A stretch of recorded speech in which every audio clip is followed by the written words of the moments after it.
বিসমিল্লাহির রহিম। আচ্ছা, যে লোক বিসমিল্লাহ খাওয়ার পারে না, এই লোক যদি আপনার শাসক হয়, আপনার কি উপকার হতে পারে?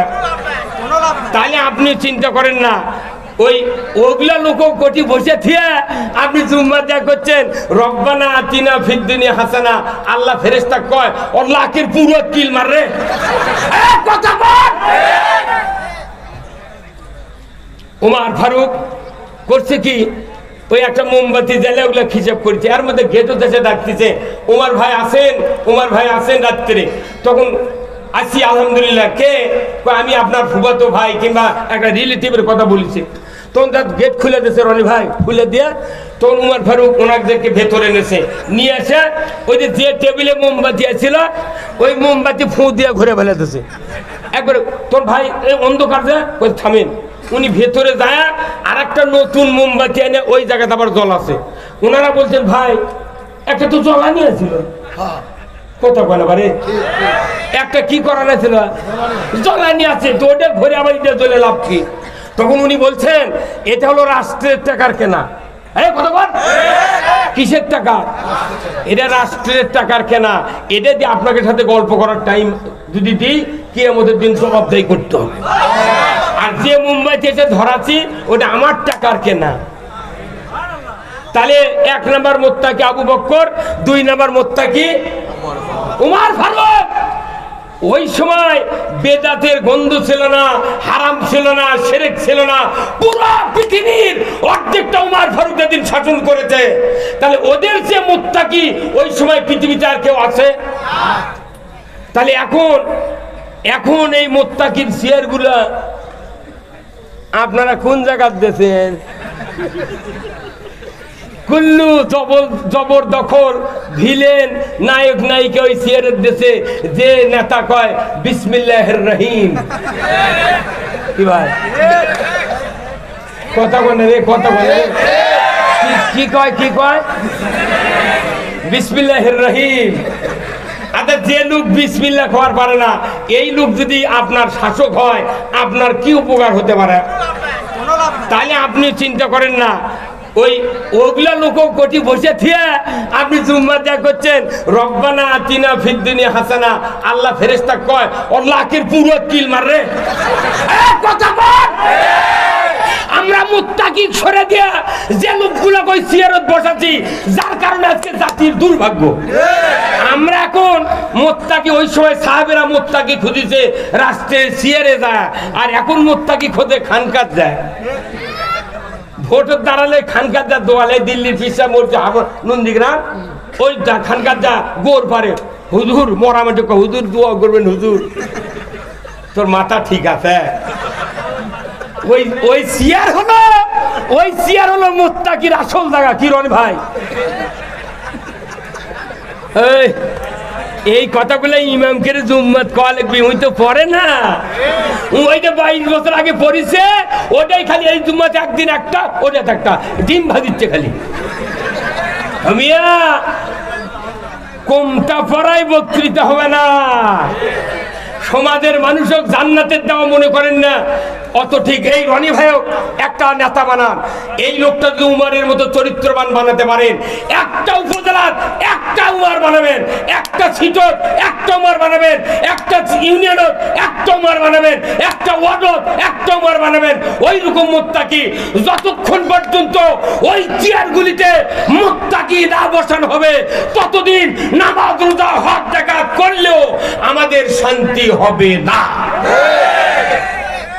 এখন এসে পৃথিবীর হতে কি, যারা ধর্মের কাজ করে তারা এক ধরনের নেতা, আর যারা মানুষের শাসক করে তারা এক ধরনের নেতা। নেতা ভাগ করার কারণেই, নেতার বিপর্যয়ের কারণে আজকে জাতির কপালে বিপর্যয়। কি রনে ভাই, তাহলে এই বিপর্যয় থেকে বাঁচার জন্য আপনার খলিফা করে বানাচ্ছে, কথা ঠিক কিনা? হয়তো করছেন হুজুর আমরা জনগণ সাধারণ ভোটার, আমরা কি করব, আমাদের ক্ষমতা আছে না। ওই আপনি এই চেয়ারের নষ্ট করার গুরু ঠাকুর, আপনার কারণে চেয়ার পরিবর্তন হতে, কথা ঠিক কিনা? আপনার কারণে। আমি আপনাকে বুঝে দিচ্ছি আপনি কেন তাহলে পৃথিবীতে আসলেন। আপনি না ইন্নি জাইলুন ফিল আরদে খলিফা, আপনি তো পৃথিবীর খলিফা, আপনি শাসক, আপনি কেন পৃথিবীতে আসলেন? এই যে আমার এই রনি ভাই, ইনি একটা বাগান করছেন 2 বিঘা জমি। কি করছেন? বাগান করে একজন লোক দায়িত্ব দিয়ে দিয়েছে, এক হুজুরক, যে আপনি এই বাগানটা দেখাশোনা করবেন। আমি 2 মাসের সফরে গেলাম। এখন আসে দেখে, রনি ভাই এসে দেখে বাগানের ফলের গাছ, ফসলের গাছ আগাছা দিয়ে একবারে ঢেকে গেছে। উনি কাক দোষ দিবেন? কার উপর রাগ করবেন? কোন তো কার উপরে? যাক দায়িত্ব ওই মালির উপরে রাগ করবেন, কথা ঠিক কিনা?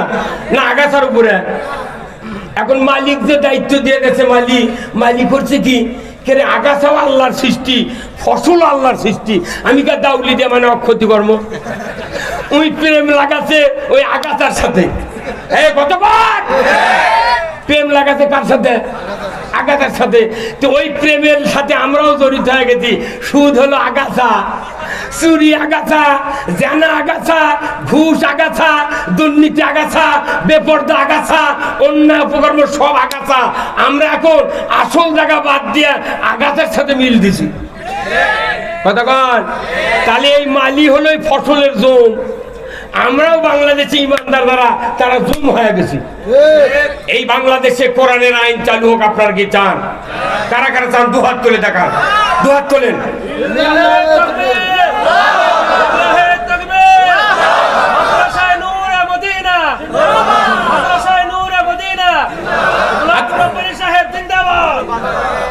আচ্ছা বলেন তো, কোরআনের আইনের বিপক্ষে যাই যাবি তাই কি জান্নাত পাবি?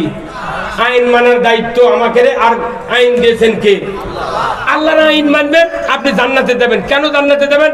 রোজা করে জান্নাতের গ্যারান্টি নাই। আমার আল্লাহ কোরআনে বলছেন, এই কাজ করলে তুমি জান্নাত তো যাবে, তোমার জীবনের সব গুণ আল্লাহ মাফ করে দেবেন। সেই কাজটা কি? আল্লাহ বলছেন, ইয়া আইয়ুহাল্লাযীনা আমানু হাল আদুল্লুকুম আলা তিজারাতিন তুনজিকুম মিন আযাবিন আলীম। আমার আল্লাহ বলছেন, রমজানের রোজা ইমানদারের উপর ফরজ, আর গুনাহ মাফের, জাহান্নাম থেকে বাঁচার এই ইবাদতের এটা ফরজ করেছেন আল্লাহ কাদের উপরে? ইমানদারের উপরে। ইমানদারের উপর রোজা ফরজ, ইমানদারের উপর আল্লাহর বিধান কায়েমের কাজ করা ফরজ। কিন্তু রোজার পক্ষে সবাই, আল্লাহর আইনের পক্ষে কোনো এখনো রোজাদাররা নাই। জোরে বলুন ঠিক কিনা?